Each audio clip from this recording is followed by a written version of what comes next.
Welcome to Lexivia English. Ready to take your English to the next level? Here we learn through stories, slow, clear, and fun. So sit back, listen carefully, and enjoy the journey. The day the lines vanished. One Tuesday morning, the world woke up to impossible news. On every screen, on every radio station, the same message was repeated. All the world's borders had disappeared. It was not a political agreement, it was a physical reality. The fences, walls, and guard posts were simply gone. More than that, the lines on every map, both paper and digital, had vanished.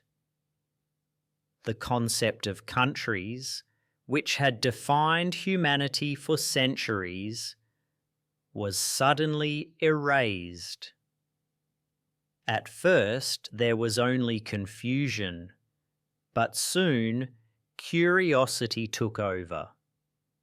In towns that used to sit on a border, like those between the United States and Canada, people walked to the lines that were no longer there.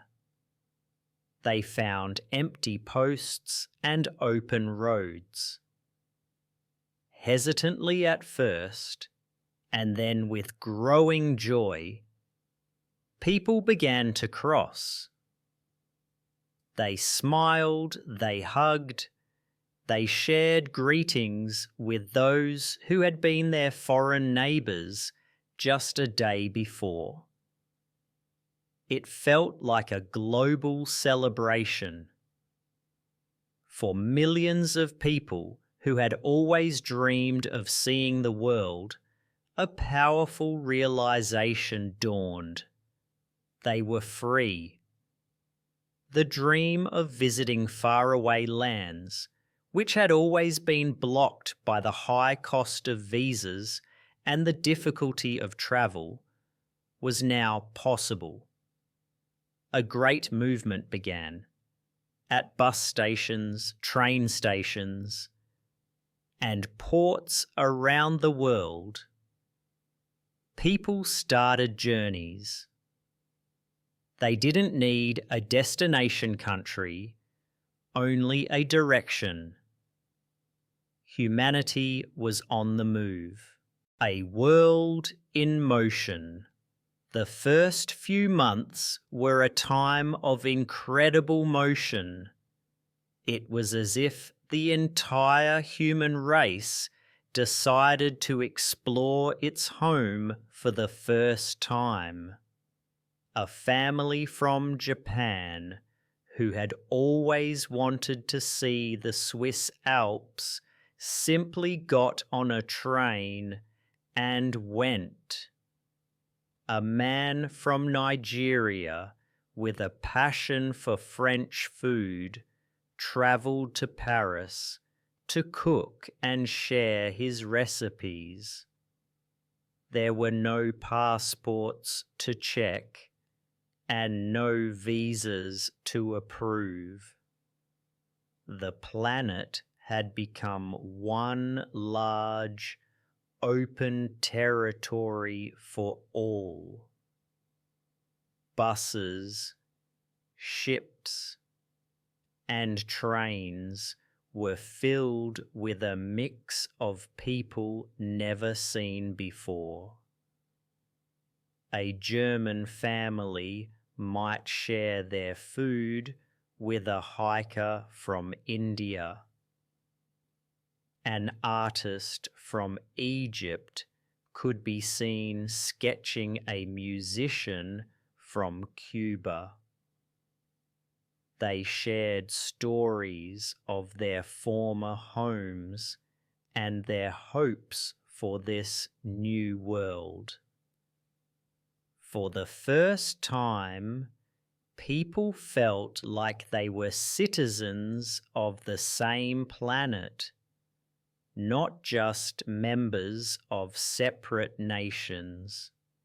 Cities became amazing centers of culture. In a single market in Rome, you could hear 20 different languages. On one street in Tokyo, you could find food from Thailand, Italy, and Ethiopia. This mix of people led to new kinds of art, music, and ideas. It seemed like a beautiful dream was coming true for humanity. But this dream would soon face the complicated problems of reality. New neighbors, new problems. After the initial excitement, the world began to change in more difficult ways. Small, sunny towns, for example, on the coast of what used to be Spain, became very popular.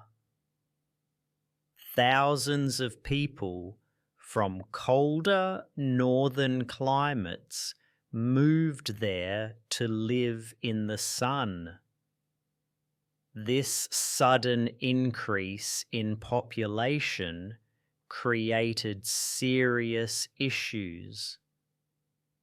There was not enough housing for everyone. The price of food in local markets went up, and resources like fresh water became very hard to find. The original residents started to feel like strangers in their own towns. The global economy was also turned upside down. A large company in Germany, for instance, could now easily hire workers from anywhere in the world who would work for less money. This was good for the company, but it caused many local German workers to lose their jobs. People from poorer regions started moving to richer cities in large numbers, hoping to find a better life. This caused some cities to become extremely crowded, while many smaller towns became empty and forgotten. The world was not just sharing its cultures, it was also sharing its most difficult economic problems. Losing identity. As people mixed, wonderful new things were created. In some cities, new styles of music were born from musicians from different continents playing together. But there was also a growing conflict. In a town in what was once France, people began to protest. Their signs said, "We want to keep our language and our culture." So many new people had moved there that the French language was heard less and less. Local bakeries and cafes were replaced by new businesses from other parts of the world. A fear of losing cultural identity started to grow. What did it mean to be Italian if Italy did not exist?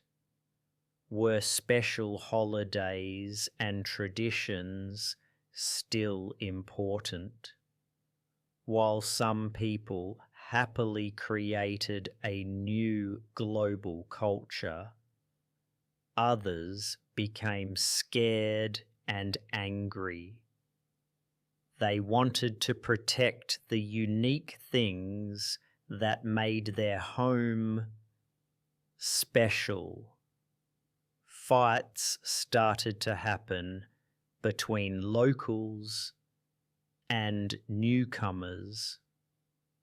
The freedom of a borderless world had created a new and very personal kind of division. Who makes the rules?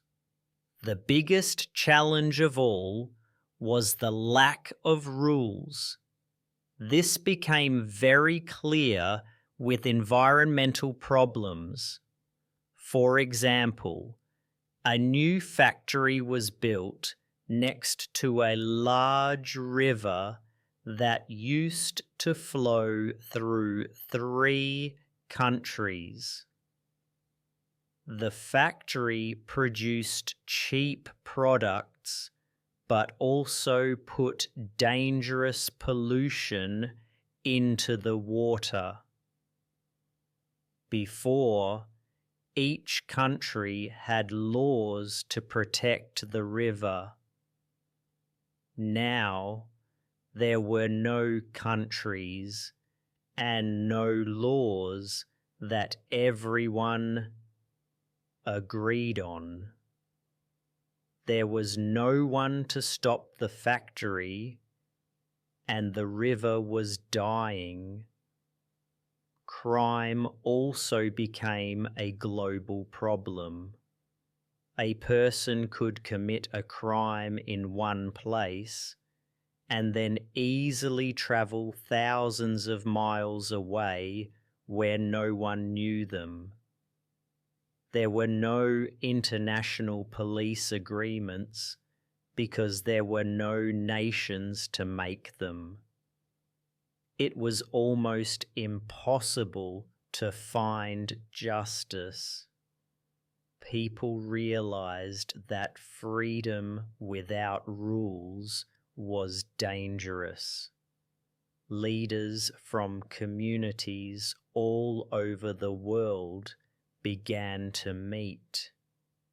They tried to create a global council to make new laws for everyone, but it was very difficult. Should there be one law for the whole world? Who would decide? The meetings were full of arguments. Everyone agreed that rules were needed, but nobody could agree on what the rules should be. A new beginning.